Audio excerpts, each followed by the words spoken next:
Assalamualaikum warahmatullahi wabarakatuh. Selamat datang di podcast Cakra Asamayana. Saya Ninistiarini yang akan membantu diskusi pada kali ini. Tema kita kali ini adalah resiko kehamilan di usia remaja. Nah, topik ini penting untuk kita bahas karena dampaknya tidak hanya berdampak pada kesehatan fisik saja, tapi juga berdampak pada kesehatan mental dan juga sosial. Hari ini kita kedatangan narasumber yang istimewa. Mungkin Ibu bisa perkenalan, Bu? Oke, baik. Assalamualaikum warahmatullahi wabarakatuh. Perkenalkan, saya Bu Endah Mulyani. Saya salah satu dosen di Fakultas Kesehatan Universitas Muhammadiyah Gresik. Hari ini saya dapat undangan yang luar biasa dari mahasiswa Himpunan Mahasiswa Kesehatan Masyarakat ya, untuk bisa berbagi ataupun sharing mengenai kehamilan di masa remaja. Seperti itu. Baik, terima kasih Bu Endah sudah meluangkan waktu untuk hadir. Mungkin kita bisa mulai untuk pertanyaan yang pertama. Sejauh mana edukasi tentang kesehatan reproduksi dapat membantu mengurangi resiko pada kehamilan di usia remaja? Oke, baik. Saya mulai dengan kita membahas mengenai edukasi dulu ya. Kita pahami dulu edukasi ini apa. Jadi edukasi ini proses untuk transfer ke knowledge ataupun ilmu mengenai sesuatu hal dengan tujuan tertentu. Nah, begitu. Nah, edukasi ini tentunya untuk kesehatan reproduksi tujuannya agar remaja ataupun siapapun itu biar bisa mengerti dan memahami apa sih kesehatan reproduksi. Terkadang kalau kita membahas mengenai kesehatan reproduksi, yang ada dalam pikiran itu kan hanya terkait dengan alat mohon maaf mungkin alat vital dan lain-lainnya, padahal tidak hanya itu. Jadi kesehatan reproduksi itu dia harus sehat secara fisik, mental, sosial terkait dalam perannya dia menjalankan reproduksinya. Nah, sejauh apa edukasinya? Jadi begini, edukasi ini goalsnya adalah merubah perilaku, ya kan? Nah, perilaku itu ada bagian-bagiannya Kak. Jadi dalam perilaku itu kita ada pengetahuan, ada sikap, dan kemudian ada langkah yang ditujukan secara nyata. Jadi kalau untuk bisa mendapatkan kesehatan reproduksi yang maksimal itu kan dimulai dengan memberikan pengetahuan dulu.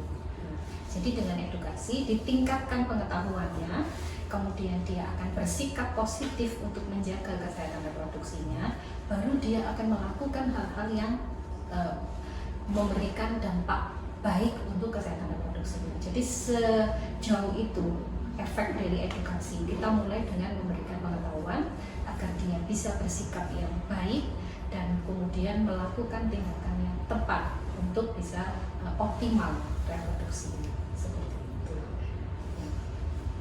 Untuk pertanyaan kedua, mengapa perempuan yang hamil di usia muda lebih rentan mengalami anemia atau kekurangan gizi? Oke, kita tarik dulu ya. Untuk perempuan yang muda, kita sepakati dulu, muda ini usia berapa? Mungkin kisaran 18 ke atas, Bu. 18 ke atas. Oke, kalau kita ngomongin 18 ke atas, kita ada dua hukum ya Kak ya.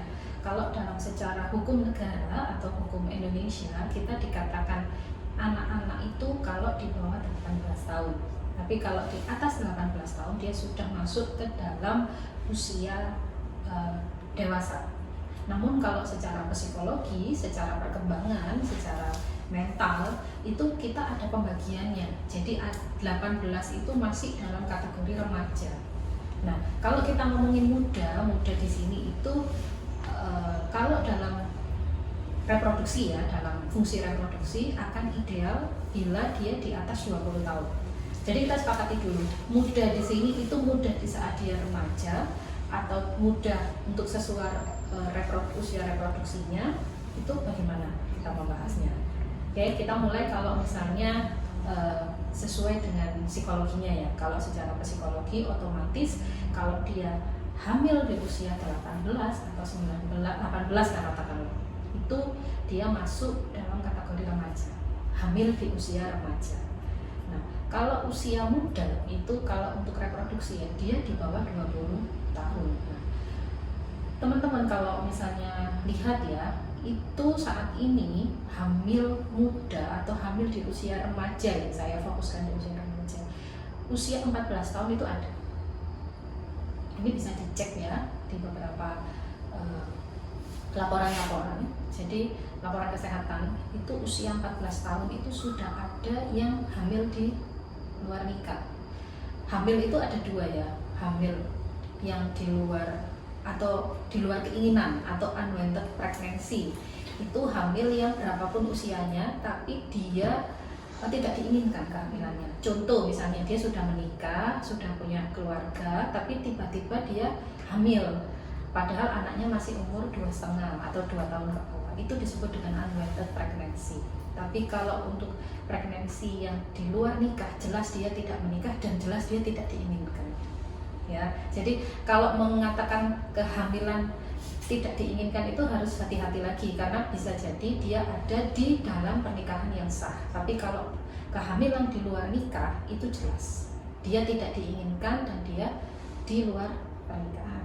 Balik lagi ya ke usia, jadi panjang yang jelasin kehamilan karena kita harus satu persepsi dulu, karena kehamilan itu kalau usia muda itu kan kesannya tidak diinginkan kan itu.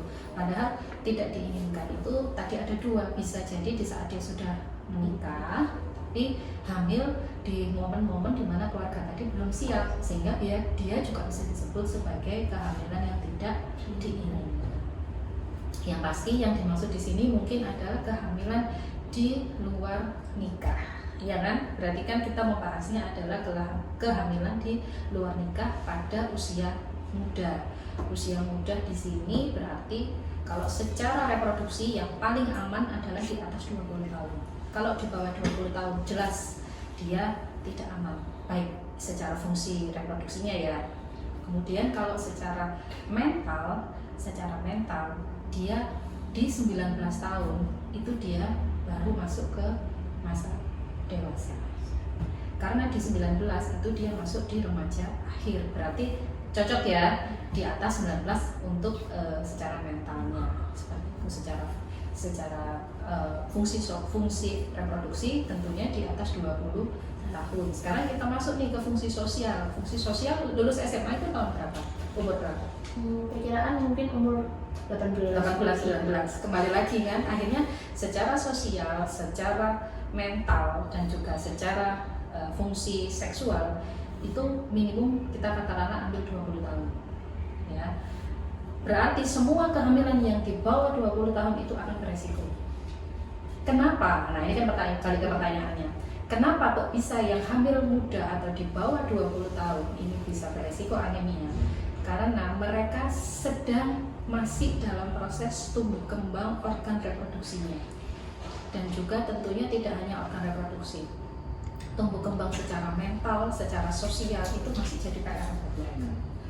Nah, sekarang terkait dengan yang paling erat kaitannya itu adalah mereka ini masih sekolah, usia sekolah kan ya, usia sekolah, aktivitas fisik tinggi, kemudian dia sudah harus hamil itu kita tahu sendiri bahwasanya porsi nutrisi yang harus masuk ke dalam ibu hamil tersebut itu harus bisa mencukupi kebutuhan ibu dan janinnya, ya kan? Itu aja sudah PR. Ditambah saat ini remaja di Indonesia itu masalah anemia itu menjadi masalah yang tertinggi. Karena apa? Rata-rata lupa sarapan, rata-rata malas sarapan, konsumsinya junk food, konsumsinya fast food, akhirnya resiko terhadap anemia itu tinggi. Nah, dia sudah dapat PR dari proses perkembangannya yang masih remaja, ditambah PR dia harus mencukupi kebutuhan nutrisi untuk anaknya. Ya, otomatis tentunya dia akan berisiko mengalami berbagai macam masalah kesehatan, salah satunya adalah si anemia itu tadi. Jadi memang secara fisik, secara psikis maupun secara fungsi seksual mereka sedang berjuang di usia-usia tersebut. Kalau hamil ya dikasih PR, ini loh anakmu juga butuh makan, bisa nggak mereka mencukupi? PR-nya kan banyak kan akhirnya, makanya dia beresiko anemia seperti itu. Baik, kita lanjut ya untuk pertanyaan selanjutnya. Apa resiko jangka panjang bagi remaja yang hamil sebelum tubuhnya sepenuhnya berkembang? Oh, kita ngomongin resiko ya. Resikonya ini kita bagi untuk anak dan juga untuk ibu, karena dia tidak sendiri. Dia diamanai sama Allah untuk bisa ini. Saya titipkan satu nyawa. Banyak loh orang yang kepingin dititipkan satu nyawa di dalam tubuhnya, bahkan sampai berjuang bertahun-tahun mungkin dengan berapa ratus juta untuk bisa dititipkan nyawa. Dengan kata lain yang masih belum siap ini ya, bahkan belum menikah, mungkin ya kita bahasnya kan nanti fokusnya yang tidak diinginkan dan di luar nikah kan gitu.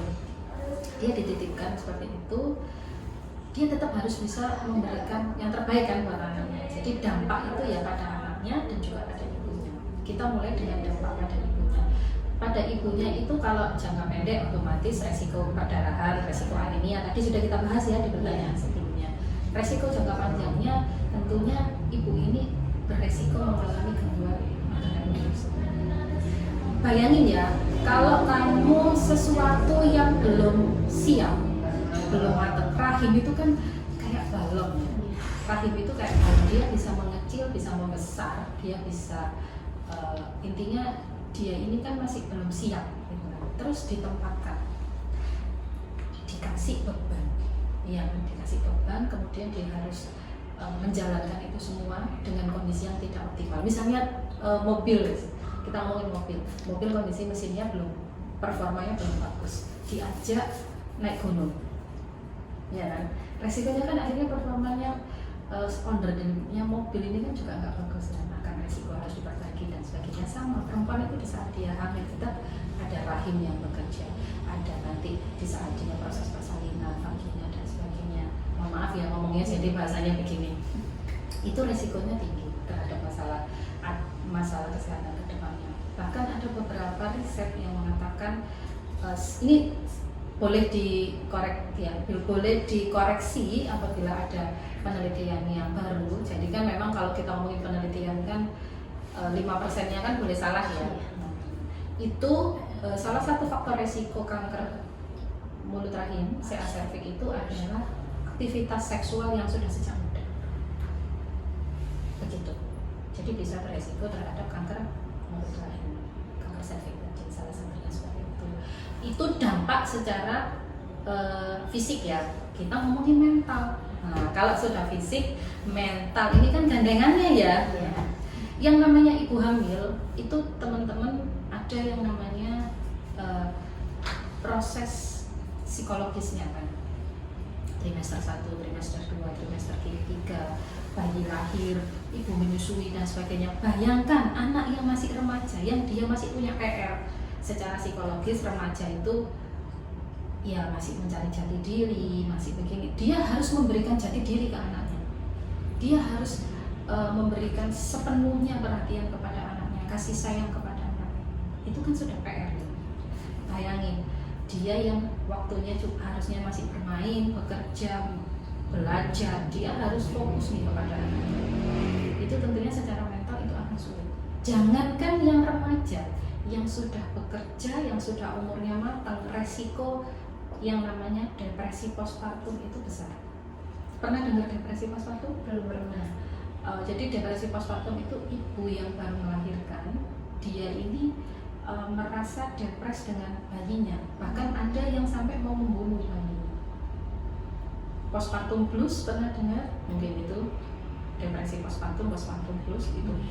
Bayangin anak remaja masih kayak gitu, ya kan? Terus punya bayi, makanya kan banyak kan membunuh anaknya sendiri dan sebagainya. Dia merasa nggak tahu saya harus bagaimana. Jangankan remaja, saya ini sharing sedikit ya. Saya sendiri waktu itu sempat saya mengalami postpartum blues karena waktu itu saya melahirkannya itu proses persalinannya yang membuat saya postpartum blues, karena berharapnya normal, lahir normal, ternyata lahirnya itu dengan bantuan, dengan vakum waktu itu. Jadi saya kan tahu ya posisinya, ini kalau vakum resikonya seperti ini. Pikirannya kemana-mana, akhirnya tuh bisa ke postpartum blues. Ini pernah malam hari itu bangun, ini nggak apa-apa tak anak saya gitu. Itu benar-benar terjadi. Ini yang sudah waktu itu saya sudah umur 26 itu bisa mengalami seperti itu, apalagi yang masih remaja, yang kehamilan yang tidak diinginkan dan kehamilan yang tidak secara mental mereka belum siap. Jadi akan berisiko depresi postpartum, berisiko postpartum blues. Beda ya, depresi postpartum benar-benar depres banget yang sampai bertahun-tahun. Kalau postpartum blues itu dia bisa seminggu atau 2 minggu, tergantung mekanisme coping orangnya, kan begitu. Jadi resiko mentalnya seperti itu.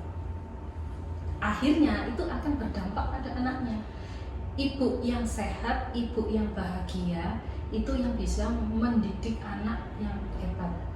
Hebat ini bukan dalam artian ini ya, ranking 1, ranking 2 itu enggak, tapi hebat di sini dia bisa menjalani pertumbuhan dan perkembangan sesuai sama tahun dia. Kalau dia 2 tahun ya dia bisa apa? Intinya optimal lah.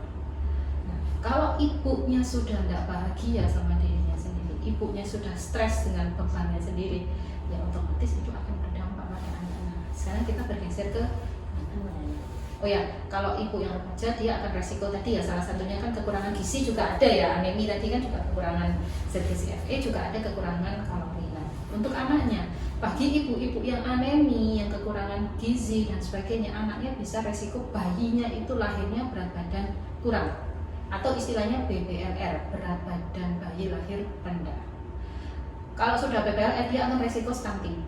Kalau sudah stunting dia akan resiko pertumbuhannya tidak optimal. Kalau sudah tidak optimal, dia akan menjadi individu yang tidak unggul.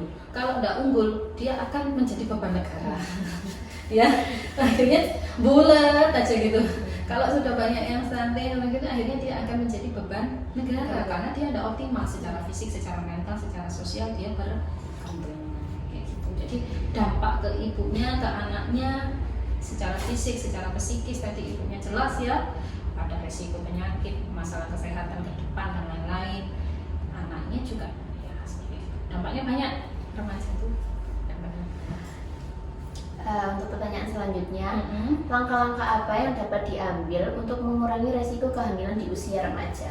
Langkah-langkah apa? Jadi kalau kita ngomongin langkah-langkah apa yang bisa diambil untuk resiko kehamilan pada remaja, itu kita ambilnya dari beberapa support ya teman-teman. Tidak hanya untuk remajanya sendiri, tapi keluarga dan juga sekolah dan juga dari pemerintah setempat, jangan salah. Jadi istilahnya itu ada heksagonal.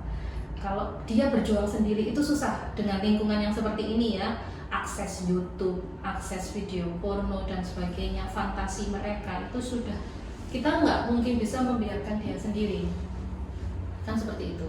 Nah, akhirnya salah satu yang bisa kita jalankan adalah tadi peran heksagonal dari semua aspek.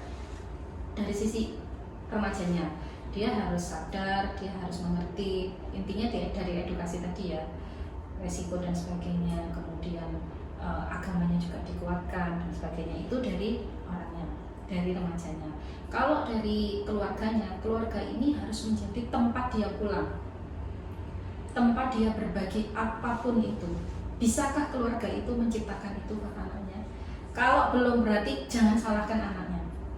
Jadi rumah atau keluarga itu harus bisa menjadi tempat yang paling nyaman dan yang paling dirindukan, sehingga dia tidak perlu mencari kasih sayang di luar, dan dia juga bisa mengerti, memahami, oh ini salah, ini benar, itu dari rumah. Ibaratnya di luar ini loh banyak resiko penyakit. Iya kan? Iya. Ada resiko penyakit polio atau apa itu. Di rumah kan imunisasinya. Di rumah kan dikasih imunisasi kan, dikasih kekebalan tubuh kan. Ya, itu fungsinya di rumah. Nggak bisa kalau misalnya anak ini berjuang sendiri, nggak bisa. Di rumah itu harus seperti itu. Itu peran keluarga. Peran sekolah. Peran sekolah itu harus bisa memberikan pendampingan dan juga memberikan edukasi. Dari mana? Ya, kan ada UKS.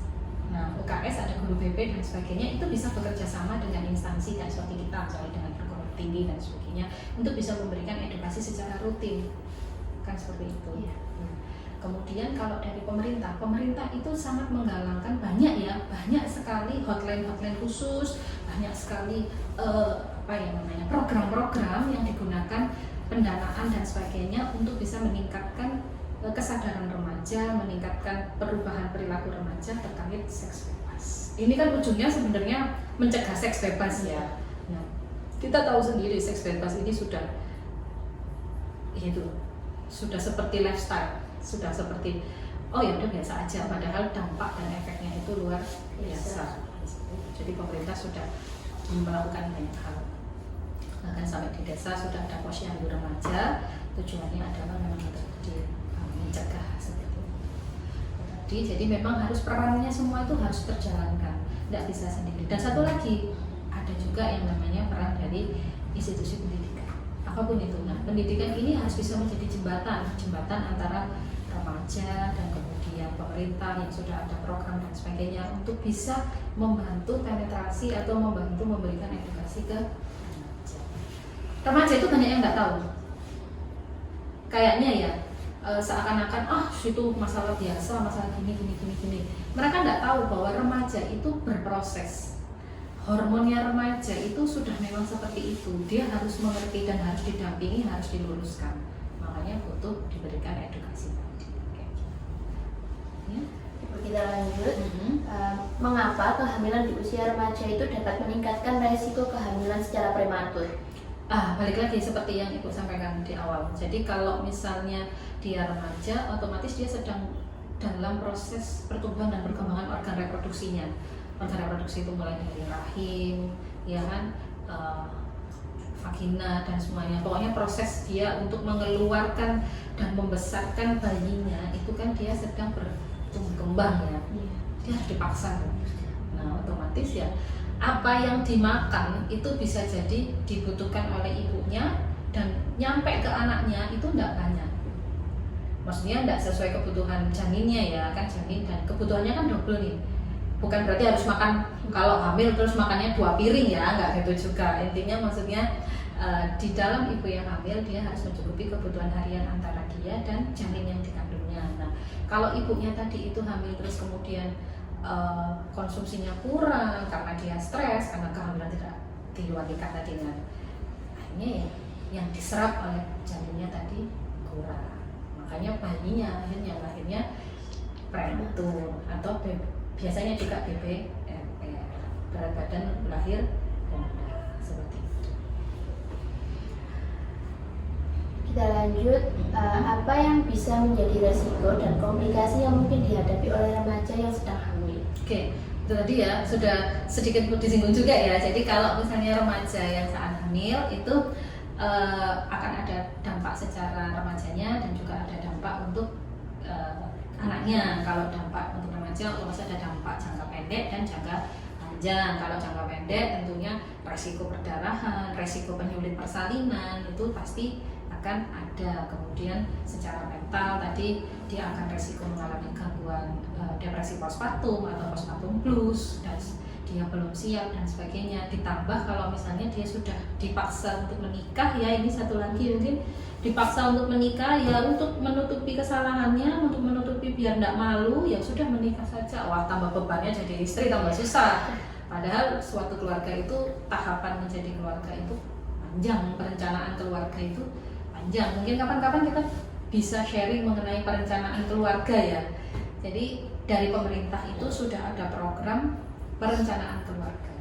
Jadi difikirkan secara finansial, secara fisik, secara mental, dan ada 8 tahap dalam suatu keluarga itu teman-teman harus bisa mengerti. Karena kalau satu gagal, makanya perceraian kan apa?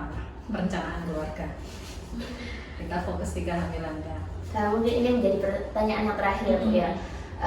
Apa saja dampak psikolog dari kehamilan di usia muda? Itu tempat psikologis tadi ya. Jadi kalau psikologis tentunya jangka pendek, jangka panjangnya tadi juga ya. Kalau misalnya jangka pendek ya dia depresi postpartum di saat kehamilan. Bahkan ada loh, ini saya temuin langsung seorang pasien, sharing pengalaman nggak apa-apa ya. Waktu itu dia hamil di usia 16 tahun. Saya membantu atau mendampingi persalinannya. Dia hamil di luar nikah dan dia tidak tahu, dia tidak tahu bapaknya siapa. Oke, jadi dia di saat proses persalinan ada jadi bayanginnya ya, dari soalnya anak juga perempuan ya, semoga dilindungi oleh Allah semua ini anak-anak cantik ini ya di sini. Itu dia itu pas waktu melahirkan disuruh kan harus mengejar kan. Dia itu sampai nggak ngerti caranya karena dia sudah nggak kooperatif, dia sudah kesadarannya itu sudah istilahnya sudah gila tapi tidak gila gitu kan, karena dia sudah stres. dia stres dengan kondisinya kan, sehingga disuruh ngeden nggak bisa, disuruh gini nggak bisa, nggak kooperatif sama sekali, ya kan? Ya sudah, akhirnya dengan segala macam, akhirnya dengan dibantu, adalah teknik dan sebagainya ya, kita nggak perlu proses ini, yang penting akhirnya lahir. Kemudian dia itu sudah linglung, lihat bayinya juga, gendong bayinya juga enggak, jadi yang ngeramut itu akhirnya ibunya. Nah kan akhirnya ini dititipin, ya apa ya, dia sudah sampai stres tingkat tinggi, anaknya juga nggak dilihat, nggak dianu. Akhirnya di tempat itu kan harus bayar, mau kondisi ekonominya anak ini juga nggak baik, kan harus bayar nih. Cowok-cowok yang deket sama dia itu dipanggil, ini anaknya siapa? Ini terjadi loh ya, ini beneran, karena nggak ngerti ini bapak esopo. Dia dipanggil sama ini, terus akhirnya siapa yang bayarin?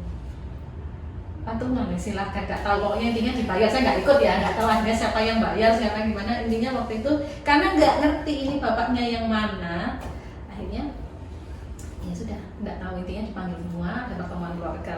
Saya juga nggak ikut ya, ngapain ya. Intinya kita terbayar lah, yang penting dibayar kan untuk proses persalinannya. Cuman sampai sebegitu dampaknya kalau hubungan seksual, seks bebas ya, berarti kan dia bisa sama ini, sama ini, sama ini. Terus kalau hamil terus gimana? Bahayanya itu sampai nazarnya itu, bukan nazar ya, sampai apa ini namanya, turunannya ini susah. Makanya dalam Islam itu kan jangan sampai seks bebas. Na'udzubillah min dzalik. Seks bebas itu bukan berarti kita ngomongin seks di luar nikah sama seks bebas ini bisa beda ya. Saya luruskan di sini. Seks di luar nikah itu bisa jadi dia hanya dengan satu pasangan. Bisa jadi dia, tapi itu tetap salah ya guys, tetap salah. Dan maksudnya seks di luar nikah ini dia setiap ada satu pasangan, tapi dia berhubungan dengan hanya dengan satu orang, itu tetap bisa dibilang seks di luar nikah, kan bisa dibilang bukan seks bebas karena nggak gonta-ganti. Tapi kalau seks bebas sudah di luar nikah, bisa juga di dalam pernikahan. Nah, udah bilangin dalil. Nah, tapi dia gonta-ganti nih. Nah, kalau sudah gonta-ganti tiba-tiba hamil, sing endi bapake. Iya kan? Kan bahaya. Iya. Terus mau tes DNA mau begini kan panjang. Yang mana? Iya, kalau bapaknya mau dites DNA. Terus berapa cowok kan gitu. Terus tes DNA-nya berapa orang? Terus ini bapaknya siapa? Nah, sejauh kan. Bahayanya sampai anaknya yang dilokasikan. Makanya jangan sampai melakukan yang hal-hal yang seperti itu.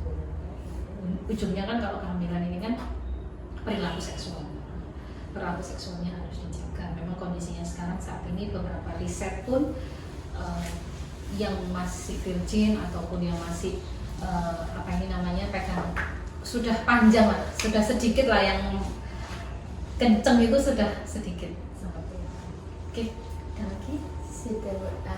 Mungkin inti dari yang disampaikan Bu Indah tadi, intinya kita itu harus jaga kesehatan diri kita ya Bu ya, jangan melakukan hal-hal yang bisa merugikan diri kita sendiri, apalagi sampai bisa kehamilan di luar nikah. Iya, kehamilan di luar nikah untuk di usia remaja ya, tadi memang harus hati-hati menjaga kesehatan itu. Kalau sehat itu kan bukan hanya fisik ya, iya, secara mental, sosial dan juga secara fisik itu kan harus benar-benar dijaga.